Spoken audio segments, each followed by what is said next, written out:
मैत्रिणींनो, आजचा आपला व्हिडिओचा विषय आहे की प्रेग्नन्सीमध्ये मधुमेहाचा त्रास का चालू होतो, याची कुठली कुठली लक्षणे असतात, कारणे काय असतात, याचा बाळावरती आणि आईवरती काय परिणाम होतो।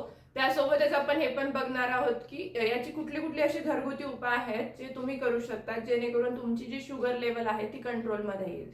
तर याच विषयाची माहिती आज आपण आपल्या व्हिडिओमध्ये घेणार आहोत। मैत्रिणींनो, प्रेग्नन्सीमध्ये ना काही स्त्रियांच्या शरीरामधलं जे रक्तातली साखर असते ती वाढलेली असते, त्यालाच आपण जेस्टेशनल डायबिटीज असं म्हणतो। तर काय होतं, जनरली 24 ते 28 आठवड्यामध्ये जेव्हा डॉक्टरांनी तुम्हाला एक ब्लड टेस्ट करायला सांगितलेली असते, त्यामध्ये तुमचं जे शुगर लेवल आहे ते वाढलेली येते।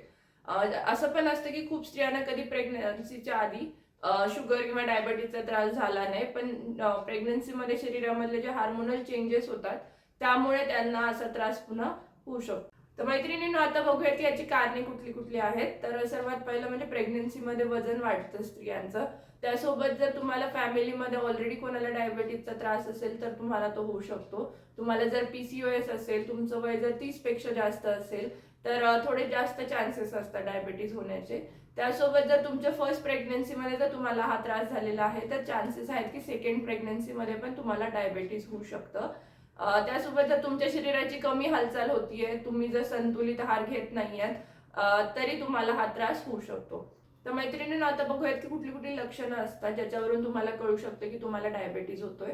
तर सर्वात पहिलं म्हणजे तुम्हाला खूप जास्त तहान लागते, तुम्हाला वारंवार लघवीला जाण्याची इच्छा होते, तुम्हाला खूप थकवा जाणवायला लागतो। त्यासोबत तुम्हाला धूसर जर दिसत असेल म्हणजे क्लिअर दिसत नसेल तर ही काही लक्षणं असू शकतात। पण काही स्त्रियांमध्ये लक्षणे दिसत पण नाहीत लवकर, त्यामुळे नियमित तपासणी करणं अतिशय महत्त्वाचं आहे। तर मैत्रिणींनो, आता आपण बघूया की आता बाळावरती काय परिणाम होतो। तर बाळाचं जे आहे ते वजन जास्त वाढू शकतं प्रेग्नन्सीमध्ये, त्यामुळे डिलिव्हरी कठीण जाते। त्यासोबतच सी सेक्शन होण्याचा धोका वाढतो। तसंच प्रेग्नन्सी नंतर म्हणजे डिलिव्हरी नंतर बाळाची जर शुगर वाढलेली असेल तर ती तशीच राहू शकते किंवा मग इन फ्युचर आई आणि बाळाला डायबिटीज किंवा शुगर होण्याचा धोका वाढतो। तर ही काही परिणाम आहेत जे बाळावरती आणि आईवरती होऊ शकतात। पण घाबरून जाण्यासारखं काही नाहीये, कारण नियमित वेळेमध्ये जर तुम्ही ट्रीटमेंट घेतली तर नक्की हे कंट्रोलमध्ये येऊ शकतं। तर मैत्रिणींनो, आता बघूयात की आपण यावरती नियंत्रण कसं आणू शकतो। तर सर्वात पहिलं म्हणजे डाएटमध्ये तुम्हाला चेंजेस करायचे आहेत। जे डाएट तुमच्या डॉक्टरांनी किंवा डाएटिशियननी सजेस्ट केलेलं आहे तेच तुम्हाला फॉलो करायचं आहे।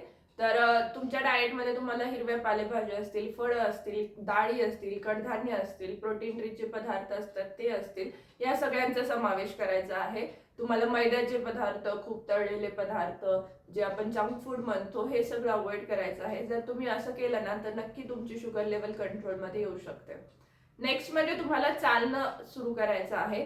तर जर डॉक्टरांनी तुम्हाला गो अहेड दिला असेल तर ॲटलिस्ट तुम्ही दिवसभरामध्ये 15 ते 20 मिनिट चाललं पाहिजे, जेणेकरून तुम्हाला याचा नक्की फायदा होईल।